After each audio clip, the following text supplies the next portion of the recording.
October 1955. Sheridan County, Wyoming. First frost already on the ground. The kind that comes early and stays. The kind that tells cattle and men both that winter is not asking permission this year. Earl Briggs is 34 years old, and he is sitting at his kitchen table staring at a piece of paper that has the word "notice" printed across the top in letters that do not need to be any larger than they are. He survived Chosin Reservoir, 2 winters in Korea, mortar fire, frostbite that took 2 toes off his left foot, and a bullet that is still somewhere near his left shoulder because the surgeon said taking it out would cause more damage than leaving it. He could not survive 30 days in Wyoming.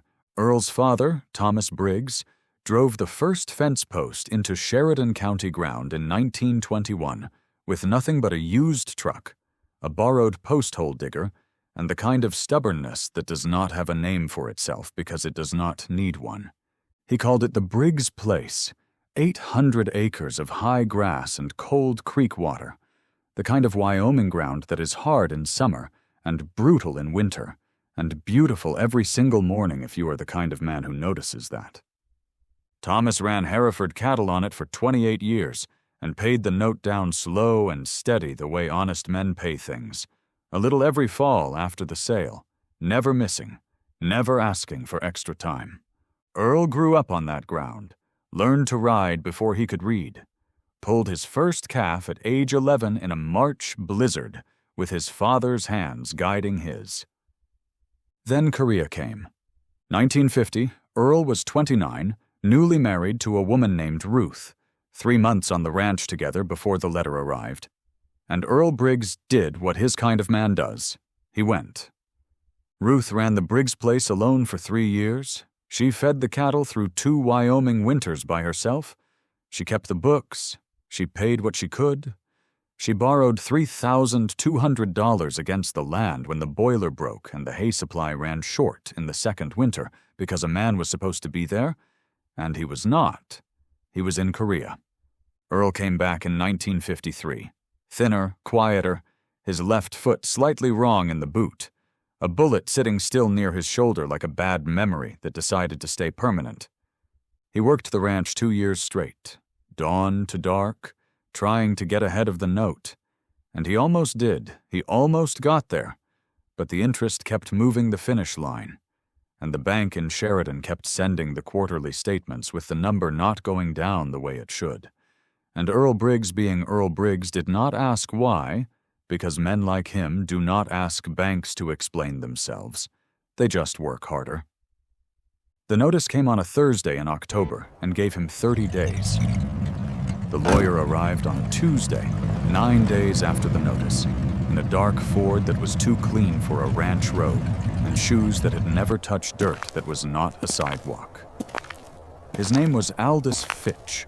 He worked for the bank's legal office in Cheyenne, and he had driven 3 hours with a thick envelope and a manner that was professionally sympathetic, the way a man is sympathetic about something that is not his problem and never will be. Ruth let him in, because that is what ranch people do. You let a man in, you give him coffee, you hear him out. That is the code, and it does not bend even when the man sitting at your table is there to take you home. Fitch opened the envelope and spread the papers on Ruth's kitchen table and explained in a calm and organized voice that the bank was not unreasonable, that the bank understood hardship, that the bank was prepared to offer Earl a structured exit, 30 days to vacate, a payment of $640 for his cattle and equipment, and the bank would consider the note satisfied. $640 for 800 acres, a house, a barn, a creek, and 34 years of a family's life on Wyoming ground. Earl's hands were flat on the table, very still. The way a man holds himself still when the thing moving inside him is not something he trusts to move freely. His eyes had come back from Korea slightly wrong, in bright light, a thing the VA called photosensitivity, and Earl called an inconvenience. And the small print on page 4 of Fitch's document was the kind of small print that requires good eyes and legal schooling to understand, neither of which Earl Briggs had at that table on that Tuesday morning. Fitch kept one hand resting on the papers the way men do, when they do not want the other person to read too carefully, kept referencing the last page, kept saying the word reasonable, kept saying the word practical, kept saying, "We just need your signature today, Mr. Briggs. And this is all behind you." The truck that turned off the county road into the Briggs place that morning was running rough, steam coming thin from under the hood, the radiator giving out on the long stretch of Wyoming, nothing between towns. The man driving it was large, brown jacket, dark Stetson, had been coming up from Casper on roads that were not designed for efficiency, and his truck had decided it was done for the morning. He turned in at the wooden gate because he saw the windmill, and windmills mean water, and water was what the radiator needed.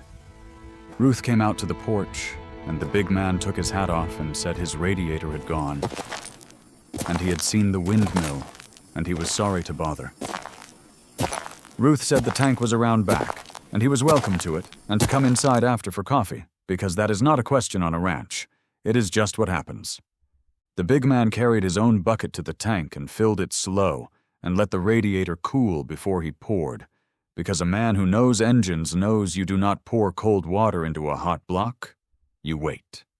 And while he waited, he looked back at the house and saw through the kitchen window a man in a city suit with papers spread across a table and a rancher's hands sitting too still on either side of them.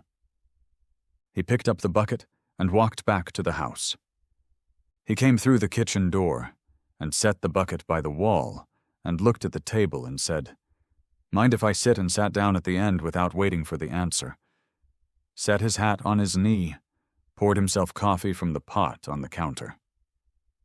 Fitch looked at him the way city men look at large men they cannot immediately categorize. "This is private business, friend." The big man said he was just resting his truck.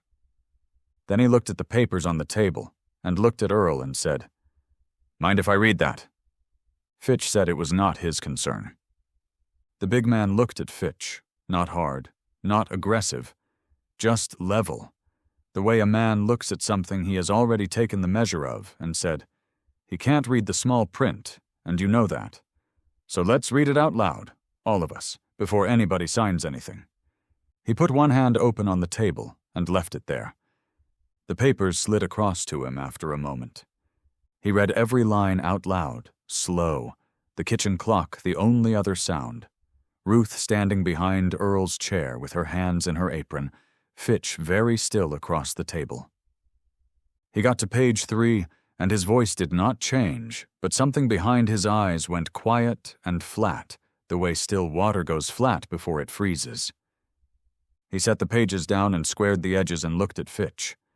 Page 4, below the language about structured exit and reasonable settlement, in the print that required good eyes and a legal education, was a clause that said any single late payment in the prior 24 months constituted default, and that in the event of default the bank retained the right to assess property value independently, and that the $640 figure was the bank's assessed value, not market value, and that by signing Earl Briggs waived all right to dispute or appeal.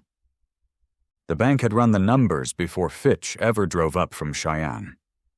They had waited for a payment to be 3 days late in the spring, a payment that was late because Earl had been sick with the shoulder for 2 weeks, and they had used that 3-day gap to trigger the clause and set the number and send the notice. $640 for 800 acres of Wyoming. The big man said, "You drove a long way to take an old soldier's whole life for less than the price of a used truck." Fitch said it was a binding agreement, that the signature was all that remained, that the alternative was foreclosure through the courts, and Earl would get nothing, that this was, in fact, the generous option. The big man picked up all 4 pages and folded them once, and then tore them in half and then in half again, and set the pieces in the middle of the table in a neat pile. Fitch came up out of his chair. The big man's voice did not move. "It is not signed, it is not filed, it is paper. You take it back, and you tell whoever sent you that the Briggs place was not for sale today. Fitch said the note was still due, that tearing up a settlement offer helped nobody, that by Friday the bank would file and Earl would lose the ranch through the court and get less than $640, and that this stranger had done him no favor here, no favor at all. The big man looked at him for a moment, the way a man looks at a door he has decided to close. Then he reached into his coat and took out a long checkbook. He looked at Earl and asked one question. Quiet. What is the note, the whole of it? Earl said $3,200, said he could not accept anything, said he did not know this man, said he was too old and too broke to ever pay it back. The big man said, I did not ask if you could pay it back. I asked what it was. He wrote the check standing up, leaning over the kitchen table, wrote it for $4,000, tore it out, set it face up in front of Earl. $3,200 kills the note, he said. The rest puts cattle back on your grass before the ground freezes. Winter is coming and it is not asking. Earl Briggs stared at the check and did not touch it. His hands stayed flat on the oilcloth the way they had been all morning. He said, Mister, I don't know you. The big man stood up and put his hat on. He said, You held this ground through Korea and 2 bad years, and a bank that was counting the days until it could take it from you. A man holds something like that. The country owes him the next 10 years of good grass. Consider it the country settling up. He looked at the torn papers on the table. Cash that Monday. Pay the bank yourself in person so the man behind the desk sees your face, and keep those pieces, somewhere you'll see them, so the next time a city suit comes up your road with a thick envelope, you remember what it looks like before he opens it. Fitch picked up his briefcase and his envelope and his city hat and went out the screen door, and the Ford turned around wrong in the yard and went back down the ranch road too fast and was gone. Nobody watched it go. Ruth had her hand pressed over her mouth.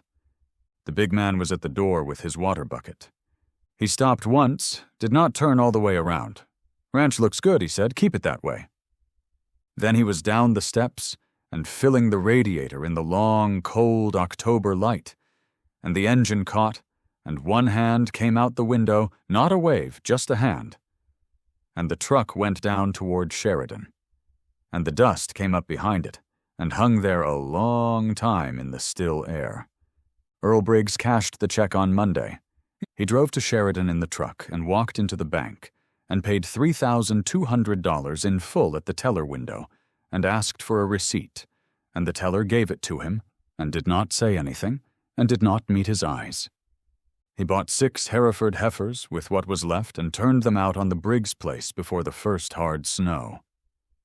The spring came, and the grass came up green along the creek the way Wyoming grass does when the winter has been hard and honest, and Earl ran cattle on the Briggs place for 16 more years. He never missed a payment again. Not one, not by a day. Korea finally collected what it was owed in 1972. The shoulder that had been quiet for 19 years went wrong all at once, and Earl Briggs died in the house his father built, the ranch clear and free, Ruth beside him, the Herefords on the grass outside the window. Ruth lived 12 more years, and told the story to her church and her children and her grandchildren the way a woman tells the thing that happened to her that she could never quite explain. The ranch went to Earl and Ruth's daughter Carol, who runs cattle on it still, 800 acres of Sheridan County ground, the creek the same, the windmill the same, the wooden gate at the county road the same. In the front room of the house there is a small frame on the wall. Inside it is not a photograph and not a medal. It is a bank receipt, October 1955, paid in full, $3,200, and beside it, in 4 pieces carefully taped along the tears so every word still reads. The settlement papers Aldous Fitch drove up from Cheyenne with, in his thick envelope. Under the frame, on a square of paper in Ruth's handwriting, one line. A stranger came and read the papers out loud.